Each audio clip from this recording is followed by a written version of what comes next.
Hello students, welcome to economic classes. इस video में हम measurement of national income start कर रहे हैं, methods of calculating national income. आप लोगों को ये टॉपिक और अच्छा समझ में आएगा अगर आपने मेरी पिछली वीडियोस को बहुत अच्छे से देखा है। इससे पहले इस टॉपिक के ऊपर 2 प्लेलिस्ट आ चुके हैं। एक प्लेलिस्ट था national income some basic concepts और एक प्लेलिस्ट था national income some related aggregates, जिसका लिंक मैंने डिस्क्रिप्शन बॉक्स में दे दिया है। आप सब उनको देखेंगे, उन सारी वीडियो को देखेंगे और समझेंगे तो आज आपको जो मैं मेजरमेंट शुरू करा रही हूँ नेशनल इनकम का, ये आपको बहुत इजी लगेगा।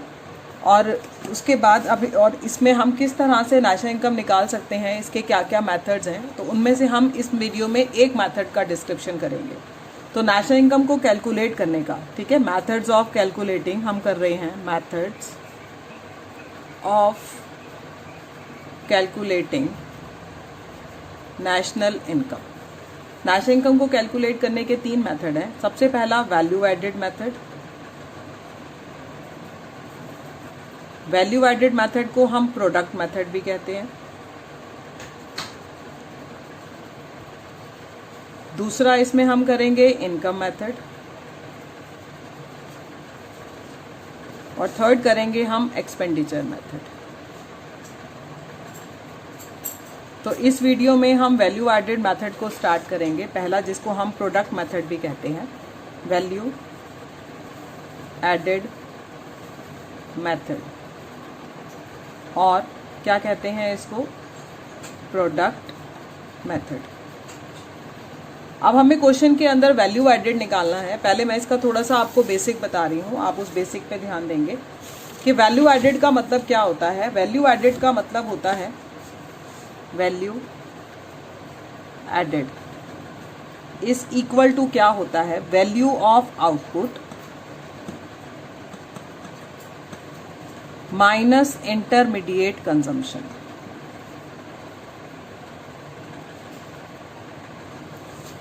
वैल्यू ऑफ आउटपुट निकालने का मतलब, इसको हम वैल्यू एडेड को हम gross value added at market price भी कहते हैं, ठीक है। Gross value added at market price भी कहते हैं, यानी कि value of gross value added at market price means value of output minus intermediate consumption. Intermediate consumption के अंदर जो है सारे नॉन फैक्टर इनपुट्स आते हैं बच्चों, non factor inputs. Non factor inputs like क्या क्या आता है इसके अंदर, raw material, electricity, fuel etcetera, ये सब इसके अंदर आता है। जैसे मैं आपको एक छोटा सा एग्जांपल लेती हूँ। मान लो एक क्लोथ का प्रोडक्शन हुआ और वो एक टेलर ने 100 रुपये में खरीदा। किसने? टेलर ने। और उस टेलर ने उससे क्या बनाई? शर्ट बनाई, और उस शर्ट को मार्केट में 500 में सेल कर दिया। यानी कि जो ये 500 है, ये क्या है? Value of output. यानी कि अब मैं GVAMP निकालती हूँ। ये तो एक छोटा सा बेसिक है जो मैं आपको बता रही हूँ, डिटेल अभी हम आगे स्टार्ट करेंगे। यानी कि 500 रुपये क्या हुआ? Value of output. उस टेलर ने इसको बनाने के लिए कपड़ा लिया था, यानी कि रॉ मटेरियल लिया था 100 का। It means value of gross value added कितना हो गया? ₹400। तो आपको ये पता है कि अब जो हमें ये ग्रॉस वैल्यू एडेड निकालना है, तो इसके लिए हमें इकोनॉमी में जितने भी प्रोडक्शन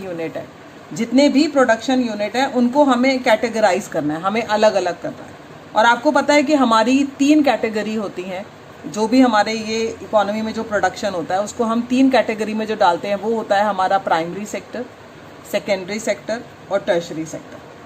हमने जब इन पूरी इकोनॉमी में जितने भी हमारा प्रोडक्शन यूनिट्स थे उनको हमने 3 कैटेगरी में डिवाइड कर दिया, प्राइमरी, सेकेंडरी और टर्शरी। जो प्राइमरी होता है उसके अंदर क्या क्या आता है आपको पता है। जितने भी प्राइमरी सेक्टर होते हैं उनके अंदर वो सेक्टर आते हैं जो नेचुरल रिसोर्सेज का यूज करके, ध्यान से सुनना, प्राइमरी सेक्टर के अंदर क्या क्या आता है, जो वो सारे के सारे प्रोडक्शन यूनिट्स, मैं प्राइमरी की बात कर रही हूँ। प्राइमरी सेक्टर के अंदर वो सारे यूनिट्स आते हैं जो प्रोडक्शन करते हैं with the use of natural resources, natural resources का यूज करके जो प्रोडक्शन कर रहे हैं वो सारे प्राइमरी के अंदर आते हैं, like agriculture, fishing, fisheries, mining etcetera, ये सब आता है इसके अंदर, प्राइमरी के अंदर। ठीक है, माइनिंग आ गया रॉ मटेरियल बनाने के लिए, हमारा फिशरीज आ गया, एनिमल हस्बेंड्री आ गया, बहुत सारे आ गए। उसके बाद हमारा आता है सेकेंडरी सेक्टर। सेकेंडरी सेक्टर के अंदर हम उन सारे प्रोडक्शन यूनिट को डालेंगे जिन्होंने रॉ मटेरियल को कन्वर्ट कर दिया। ठीक है, raw material converted into good, इसको हम इंडस्ट्रियल सेक्टर भी कहते हैं। ठीक है, तीसरा आता है हमारा टर्शरी सेक्टर। टर्शरी सेक्टर के अंदर सारी सर्विसेज आती हैं जो सर्विसेज प्रोवाइड करी जा रही हैं बाय ट्रांसपोर्ट, बैंकिंग और इंश्योरेंस एटसेट्रा। सर्विस सेक्टर जो होता है ये आम लोगों की सर्विसेज को भी हमें प्रोवाइड करता है, लाइक डॉक्टर की सर्विसेज को भी हमें प्रोवाइड करता है, लॉयर की सर्विसेज को भी हमें प्रोवाइड करता है, टीचर की सर्विसेज को भी हमें प्रोवाइड करता है, सैलून्स की सर्विसेज, इस तरह से जो भी सर्विसेज है आम लोगों की। हमने क्या करा, सारा का सारा इकोनॉमी में एक साल में जितना भी प्रोडक्शन हुआ, पहले हमने उन सारे प्रोडक्शन को कैटेगराइज कर दिया 3 सेक्टर में, प्राइमरी में, सेकेंडरी में और किस सेक्टर में कर दिया, टर्शरी में। ठीक है, तीनों सेक्टर में डालने के बाद जब हमने इन तीनों सेक्टर में डिवाइड कर दिया, अब हम इन तीनों सेक्टर का जीवीए निकालेंगे।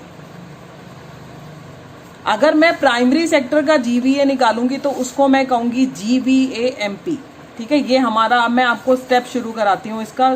कैलकुलेशन, मैं यहाँ लिख रही हूँ हेडिंग, आप देख सकते हैं, calculation of national income, NY से डिनोट कर रही हूँ, बाय वैल्यू एडेड मेथड। सबसे पहले हम स्टेप 1 कर रहे हैं। स्टेप 1 में हम निकाल रहे हैं GVAMP। जितने भी प्रोडक्शन यूनिट, मैंने आपको बोला हमने सारे के सारे प्रोडक्शन को 3 कैटेगरी में डिवाइड कर दिया। अब हम तीनों कैटेगरी के तीनों सेक्टर का हम क्या निकालेंगे, GVAMP। पहले स्टेप में हमने करा कैटेगराइज, सॉरी ये पहला स्टेप में कैटेगराइज करना है सिर्फ आपने, categorize all production units into किस में, प्राइमरी में, नंबर 2 सेकेंडरी में, नंबर 3 टर्शरी में। ठीक है, सेक्टर। हमने सबसे पहले स्टेप में अपने सारे प्रोडक्शन को 3 यूनिट में कैटेगराइज करा, 3 सेक्टर में। पहला स्टेप क्लियर, वो कैसे करा मैंने आपको बता दिया कि कौन से सेक्टर में क्या आता है। सेकेंड स्टेप करते हैं, अब हम स्टेप 2 पे आते हैं। स्टेप 2 में हम हर सेक्टर का, now we calculate gross value added at market price of each sector. हर सेक्टर का हम GVAMP निकालेंगे। और GVAMP कैसे निकलता है ये आपको पता है, GVAMP इज इक्वल टू कैसे निकलता है, ये value of output minus intermediate consumption, जिसको मैं IC लिख रही हूं। अब जो ये वैल्यू ऑफ आउटपुट है, मान लो पहला पॉइंट, अगर, ठीक है, इफ, अगर क्या हो कि if all the production of each sector, जितना भी हर सेक्टर ने प्रोडक्शन किया, if all the production of each sector is sold, अगर जितना भी वो प्रोडक्शन करें और उनका सारा प्रोडक्शन सोल्ड हो जाए, तो इट मीन्स उस केस में वैल्यू ऑफ आउटपुट जो होगा वो इक्वल टू किसके होगा, सेल्स के। बहुत ध्यान से देखना, ये बहुत इंपॉर्टेंट बात बोल रही हूँ मैं। अगर वैल्यू ऑफ आउटपुट का मतलब, आपको मैंने क्या बताया कि अगर सारे यूनिट का सारा प्रोडक्शन बिक जाता है पूरे साल में, तो उसका आउटपुट जो है वो सेल के बराबर होगा। सेकंड में, if some production is left unsold, अगर कुछ प्रोडक्शन अनसोल्ड रह जाए तब उस केस में वैल्यू ऑफ आउटपुट का मतलब होगा sale plus change in stock. Change in stock में वो आएगा जो अनसोल्ड रह गया। अब चेंज इन स्टॉक को हम कैसे निकालते हैं? क्लोजिंग स्टॉक जो मेरे पास एंड में बच गया माइनस मेरे पास जो स्टार्टिंग में था ओपनिंग स्टॉक, यानी कि मेरा फार्मूला GVAMP का क्या बना? मैं वैल्यू ऑफ आउटपुट ना लिखूं, मान लो मेरा सेल भी था, मेरा बिना बिका भी रह गया था, तो माइनस करूंगी इंटरमीडिएट कंजम्पशन। मैं ये भी लिख सकती हूँ। हो सकता है कभी न्यूमेरिकल में आपको डायरेक्ट वैल्यू ऑफ आउटपुट दिया हो सकता है क्वेश्चन में सिर्फ आपको डायरेक्ट सेल गिवन हो, तो हम एज्यूम करेंगे सारा बिक गया, यही सेल ही हमारा आउटपुट है। हो सकता है किसी क्वेश्चन में आपको चेंज इन स्टॉक भी दे दे, इट मीन्स हो सकता है अनसोल्ड भी रह गया है, तब हमारा ये फार्मूला बन जाएगा GVAMP का। अगर मैं इसको और एक्सपेंड करके लिखूं तो मैं इसको कैसे लिख सकती हूँ? Sale plus closing stock minus opening stock minus intermediate consumption, ऐसे भी लिख सकती हूँ। अब आपको ये भी पता हो कभी कभी क्वेश्चन के अंदर, ठीक है, इसका एक तीसरा पॉइंट बता रही हूँ, कभी कभी क्वेश्चन के अंदर आपको प्राइस ऑफ पर यूनिट दिया होता है और साथ में आपको यूनिट्स गिवन होते हैं, यूनिट्स सोल्ड। आपको पता है फिर मुझे अगर वैल्यू ऑफ आउटपुट निकालना है तो मैं क्वेश्चन के अंदर प्राइस इनटू क्वांटिटी करूंगी, ये आपको पता होना चाहिए। हम ऐसे भी कर सकते हैं, ठीक है। तो प्राइस इनटू क्वांटिटी मैंने करा, तो इस तरीके से हम GVAMP जो है हम निकालेंगे और ये GVAMP हम हर सेक्टर का निकालेंगे। अगर मेरा GVAMP निकल रहा है प्राइमरी सेक्टर का तो उसको हम कहेंगे GVAMP ऑफ प्राइमरी सेक्टर। फिर इसको मैं प्लस करूंगी तो मेरे को मिलेगा GVAMP में प्लस करूंगी मैं सेकेंडरी सेक्टर का, और हम प्लस करेंगे तीनों सेक्टर के GVAMP को। जिस तरह से मैंने GVAMP निकालना सिखाया value of output minus intermediate, तो मैं प्राइमरी सेकेंडरी और टर्शरी मैं तीनों सेक्टर का GVAMP प्लस करूंगी। और जैसे ही मैं तीनों सेक्टर के GVAMP को प्लस करती हूँ, ठीक है, तीनों सेक्टर के GVAMP को प्लस करती हूँ तो मुझे मिल जाता है sigma GVAMP that is equal to GDPMP, यानी कि मेरे पास GDPMP आ गया। इनका समेशन इक्वल टू किसके होगा? GDPMP के। अब हम करेंगे स्टेप 3, इसमें हम निकालेंगे डोमेस्टिक इनकम। अब हमें नेशनल निकालनी है ना, तो पहले हम डोमेस्टिक निकालते हैं। आपको पता है डोमेस्टिक इनकम को हम NDPFC कहते हैं, आपने ये मेरी पहले वाली वीडियो में सीखा। अब हमने क्या करना है? NDPFC निकालना है, और अब मेरे पास GDPMP आ चुका है। फिर मैंने सिखाया G हमारा 1, डोमेस्टिक हमारा 2, मार्केट प्राइस हमारा 3। अब आप G को नेट पे बनाना है, G को नेट बनाना है, यानी कि माइनस डेप्रिसिएशन। ये भी डोमेस्टिक है, ये भी डोमेस्टिक है, मुझे कुछ नहीं करना। मार्केट प्राइस से मुझे फैक्टर कॉस्ट के कंसेप्ट पे जाना है, तो आपको पता है इन दोनों के बीच का डिफरेंस NIT होता है। तो यानी कि मैंने ये करा तो मुझे क्या मिल गया? Domestic income. अब हम करेंगे स्टेप 4। स्टेप 4 में हम क्या निकालेंगे? National income. नेशनल इनकम को हम क्या कहते हैं? NNPFC। मेरे पास NNPFC निकालने के लिए NDPFC आ चुका है। NDPFC में ये भी 1, ये 2, ये 3, ये 1, ये 2, ये 3, आपको पता है ये भी नेट है, ये भी नेट है, कुछ नहीं करना। ये डोमेस्टिक है और ये नेशनल है। इस पर जाने के लिए मैं क्या प्लस करूंगी? NFIA। NFIA के कंसेप्ट को बहुत ध्यान से आपने न्यूमेरिकल में पढ़ना है। It can be negative also, या नेगेटिव में ही गिवन हो, या ऐसे लिखा हो net factor income to abroad, तो इट मीन्स ये भी नेगेटिव है, ठीक है।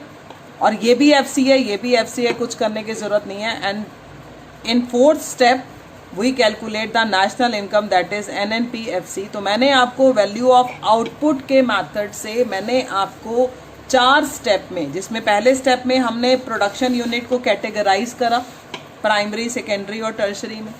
फिर इन तीनों सेक्टर का हमने ग्रॉस वैल्यू एडेड निकाला, उसके लिए हमने value of output minus intermediate consumption किया। इंटरमीडिएट कंजम्पशन में आता है fuel, raw material, electricity, non factor inputs आते हैं सारे। और अगर इन तीनों सेक्टर का वैल्यू एडेड निकालने के लिए अगर मेरे को क्वेश्चन में ये गिवन है कि सारे सेल, तो इसका मतलब मैं ये मानूंगी कि उन्होंने जितना प्रोडक्शन बनाया वो सारा सेल हो गया, तो सेल आउटपुट के बराबर होगा। हो सकता है कुछ रह जाए तो क्वेश्चन में इट मीन्स आपको चेंज इन स्टॉक गिवन होगा, तो आप सेल में चेंज इन स्टॉक को प्लस करना, फिर आपको वैल्यू ऑफ आउटपुट मिलेगा। हो सकता है किसी क्वेश्चन के अंदर आपको प्राइस पर यूनिट और यूनिट सोल्ड दे दें, तो प्राइस इनटू क्वांटिटी करना, तब भी आपको वैल्यू ऑफ आउटपुट मिल जाएगा। तो वैल्यू ऑफ आउटपुट मिलने पर उसका इंटरमीडिएट कंजम्पशन माइनस करने पर आपको एडेड मिल जाएगा, वैल्यू एडेड मिल जाएगा। तो आप तीनों सेक्टर के वैल्यू एडेड को प्लस करोगे तो आपको GDP-MP मिल जाएगा। GDP-MP से पहले डोमेस्टिक इनकम निकालेंगे NDPFC, और उसके बाद फिर हम NNPFC निकालेंगे। तो इस तरीके से मैंने आपको सिखाया कि किस तरीके से हम नेशनल इनकम की कैलकुलेशन कर सकते हैं वैल्यू एडेड मेथड से। तो वैल्यू एडेड मेथड से कैलकुलेशन करने के टाइम पर कुछ प्रिकॉशंस होती हैं जो हमें बहुत ध्यान देनी पड़ती हैं कि हमें क्या क्या हमें इंक्लूड करना है और क्या क्या नहीं करना है।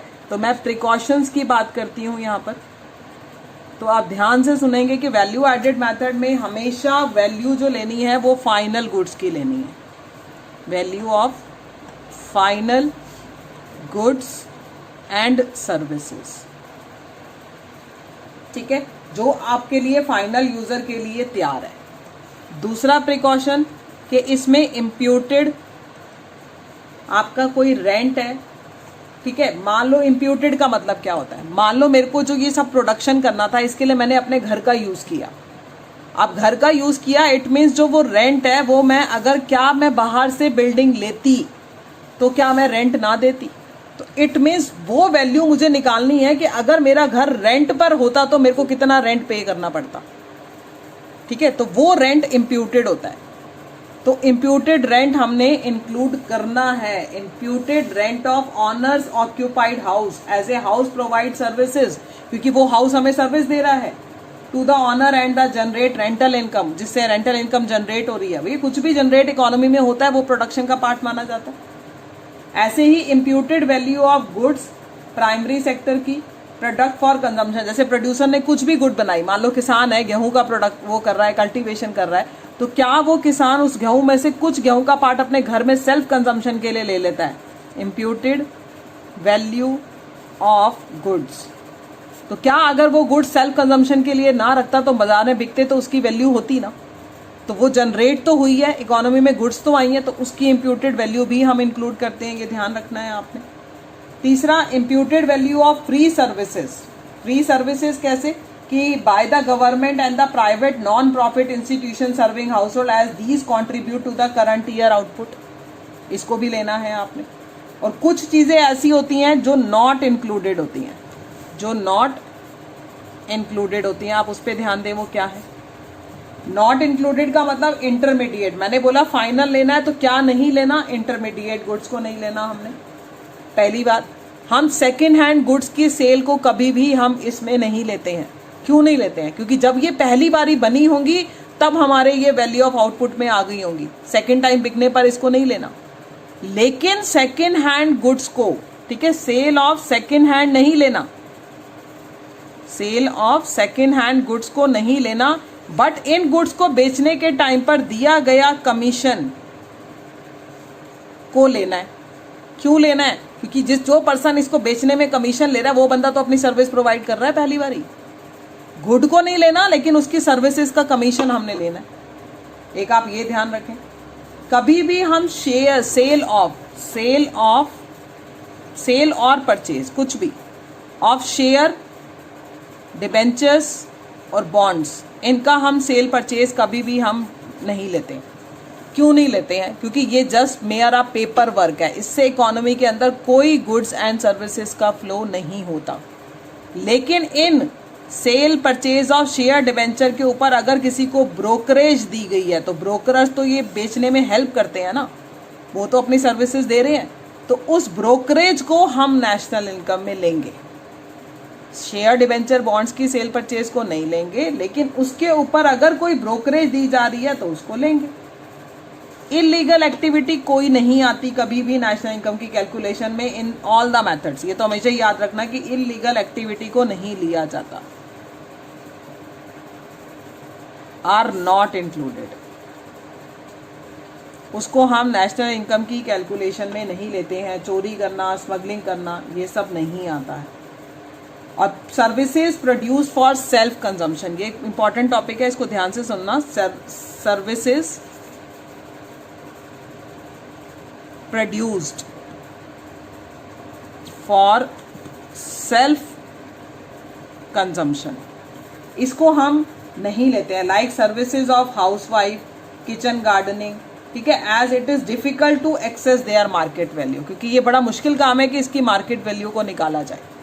तो मैंने आपको बताया कि calculation of national income by product method में आपने क्या क्या प्रिकॉशंस को लेना है, ध्यान में रखना है, किसको इंक्लूड करना है, किसको नहीं इंक्लूड करना है। ये कमीशन और ब्रोकरेज वाली बात बच्चों ध्यान में रखना, क्योंकि ये सर्विसेज पहली बारी दी जा रही हैं इकोनॉमी के अंदर, तो इससे सर्विसेज का फ्लो हो रहा है, बट सेकेंड हैंड गुड्स और शेयर से कोई गुड्स एंड सर्विसेज का फ्लो नहीं होता है। तो इस तरह से आज आपको मैंने पहला मेथड क्लियर करा है। तो अगर आपको ये वीडियो अच्छी लगे तो लाइक और शेयर ज़रूर करें, और अभी तक अगर चैनल को सब्सक्राइब नहीं किया है तो वो भी प्लीज़ ज़रूर करें सब्सक्राइब। और अगर कोई आपको डाउट होता है इस टॉपिक से रिलेटेड तो आप मुझे कमेंट बॉक्स में लिख के बोल सकते हैं, मैं आपको उस डाउट को ज़रूर क्लियर करूँगी। Thank you.